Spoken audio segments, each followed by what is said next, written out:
So I'm Tabitha Yates, and I'm going to be talking about Prater-Willi syndrome and what it is. So it's a genetic disorder that affects 1 in every 15,000 births.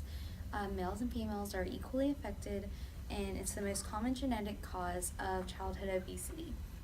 It was first studied by Andrea Prater and Alexis Labhart and Hendrik Willi in 1956. They examined 9 children. I'm Hannah Rains, and I'm going to be talking about the characteristics of this exceptionality. So first of all, in early life, there are a few early onset characteristics that you can see. So one of those is low muscle tone. Obviously, babies kind of have low muscle tone anyways, but it's like even lower. They have a weak cry and a poor suck reflex. If you're in the human development class, we've been talking about how that's one of the first things that babies are able to do, so they would have a hard time doing that.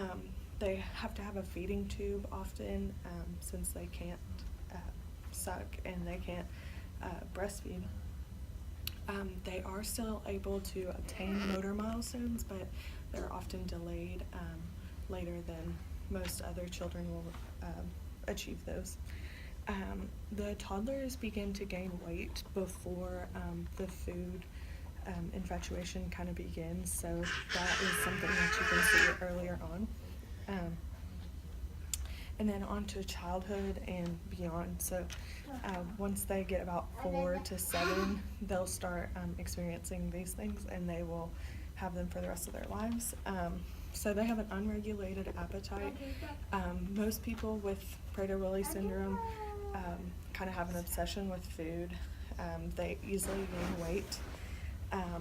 They lack a hormone that tells them when they're full, so to them they're never full.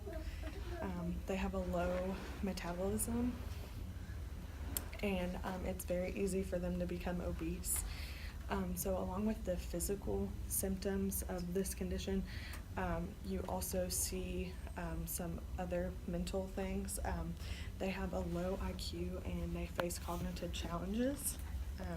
They have a growth hormone deficiency. That's another physical thing, but most of the time they're very short statured. They have small hands and feet, and they're at risk of getting scoliosis easily.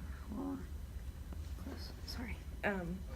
And then they also have OCD and pick their skin, trouble controlling emotions, high pain tolerance, and there's a lot more other things as well. Hello, my name's Isabella, and I'm going to talk about the causes. One of the most often causes is by deletion. Part of the chromosome 15 inherited by the father is missing or deleted, and it is 70% of the cause of Prater-Willi syndrome. The second one being by UPD. 30% of cases occur when 2 chromosome 15s are inherited from the mother, uniparental disomy. By imprinting mutation, which is in 1-3%, a small genetic mutation that causes chromosome 15 to be inactive. And the cures, there is actually no current cure. Medication and treatment help for the characteristics of the exceptionality, but it does not actually cure it.